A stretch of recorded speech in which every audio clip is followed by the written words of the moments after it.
মই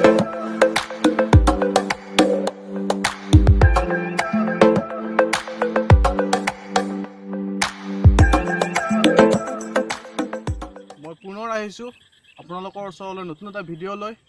মোৰ চেনেলটো আপোনালোকে চাব, গাঁৱলীয়া ব্লগ, ছাবস্ক্ৰাইব কৰিব, লাইক কৰিব, লগতে কিমান পাৰে শ্বেয়াৰ কৰিব।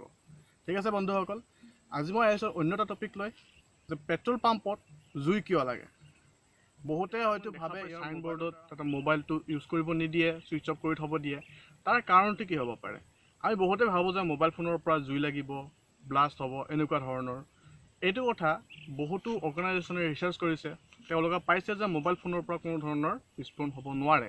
কিন্তু এটা কথা ঠিক যে মোবাইলৰ আপোনাৰ বেটেৰী থাকে, যিহেতু মোবাইলত বেটেৰীত আপোনালোকৰ চাৰ্জ থাকে, সেই চাৰ্জৰ দ্বাৰা কিবা কাৰণত ইণ্টাৰনেল শ্বৰ্ট চাৰ্কিট যদি হয়, তেনেহ'লে জুই লগাটো সম্ভৱ হ'ব পাৰে। কিন্তু আপোনাৰ মোবাইলটো যদি কোনো ধৰণৰ একো ডিফেক্ট নাই, তেনেহ'লে আপোনাৰ মোবাইলটোৰ পৰা জুই লাগিব বুলি কোনো ধৰণৰ আশংকা নাথাকে। ঠিক আছে বন্ধুসকল, এতিয়া আচল কথাটো হ'ল, বহুত ইউটিউব ভিডিঅ'ত আমি চাওঁ, তাতে জুই লগা দেখা পাওঁ। কেনেকৈ জুই লাগে? জুই লগাৰ ৰিজনটো কি হয়? বন্ধুসকল, মই আজি এই টপিকটো আপোনালোকৰ ওচৰত লৈ আহিছোঁ। এই ৰিজনটো হৈছে ষ্টেটিক ইলেক্ট্ৰিচিটি। ষ্টেটিক ইলেক্ট্ৰিচিটি কি হয়? এইটো হৈছে কোনো এটা ঘূৰ্ণাখৰ, অৰ্থাৎ ফ্ৰিকশ্যনৰ দ্বাৰা যিটো তৈয়াৰ হয়, সেইটোক কয় ষ্টেটিক ইলেক্ট্ৰিচিটি। ঠিক আছে বন্ধুসকল, আমি যেতিয়া পেট্ৰল পাম্পত যাওঁ, তাৰ লগত ষ্টেটিক ইলেক্ট্ৰিচিটিৰ কানেকশ্যন কি হ'ব পাৰে? চিম্পলি এটা কথা ভাবক, আপুনি যেতিয়া এখন কাৰত বহি গৈ আছে, গৈ থকাৰ পিছত আপুনি যদি শ্বুজ পিন্ধি আছে, তেনেহ'লে আপুনি যেতিয়া গাড়ীৰ পৰা নামে, তেতিয়া যদি আপুনি গাড়ীৰ কোনো মেটেলত টাচ নকৰে, তেতিয়াহ'লে আপোনাৰ দেহত ষ্টেটিক ইলেক্ট্ৰিচিটি থাকিব পাৰে। কাৰণ আপুনি যেতিয়া গাড়ীৰ ছিটত বহে, তেতিয়া আপোনাৰ গাটো গাড়ীৰ ছিটৰ লগত ঘুহুনা খায়, আৰু ঘুহুনা খোৱাৰ ফলত আপোনাৰ দেহাটো, আপোনাৰ গোটেই বডিটো ষ্টেটিক চাৰ্জ হৈ যায়।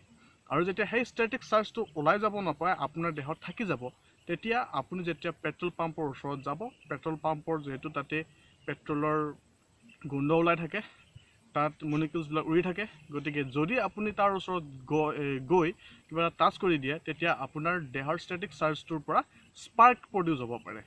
আপুনি স্পাৰ্ক দেখিছে, স্পাৰ্ক যদি তেনেকৈ প্ৰডিউচ হয়, স্পাৰ্কৰ পৰা জুই লাগিব পাৰে।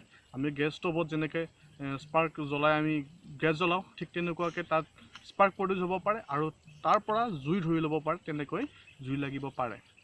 ঠিক আছে বন্ধুসকল, আৰু এটা উদাহৰণ দিছোঁ মই, ষ্টেটিক ইলেক্ট্ৰিচিটি কেনেকৈ প্ৰডিউচ হয়। আমি আগতে এটা খেলা খেলিছিলোঁ, অৱশ্যে বহুতে নেখেলিব পাৰে, যে এজন ল'ৰা চকীৰ ওপৰত বহি থাকে, তেওঁ মাটিত টাচ নকৰাকৈ থাকে।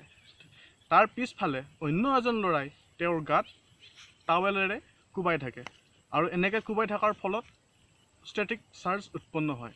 তাৰপিছত যেতিয়া অন্য এজন ল'ৰাই সেই ল'ৰাজনক টাচ কৰে, চকীত বহি থকা ল'ৰাজনক টাচ কৰে, তেতিয়া এটা ঝটকা লাগে। সেইটোৱে হৈছে ষ্টেটিক চাৰ্জ। ঠিক আছে বন্ধুসকল, আপোনালোকে বুজি পালে এতিয়া ষ্টেটিক চাৰ্জ কি হয়। আপুনি যদি বাইক চলাই গৈ থাকে, আপোনাৰ চকাত যিহেতু টায়াৰ থাকে, গতিকে ষ্টেটিক চাৰ্জ আপোনাৰ গাত আহিব পাৰে, চিটৰ লগত ঘুহুনা খায়। তাৰপিছত আপুনি পেট্ৰল পাম্পত যেতিয়া টেংকিটো খুলিব, তাত স্পাৰ্ক হ'ব পাৰে, আৰু স্পাৰ্ক হোৱাৰ লগে লগে হয়তো জুই জ্বলিব পাৰে।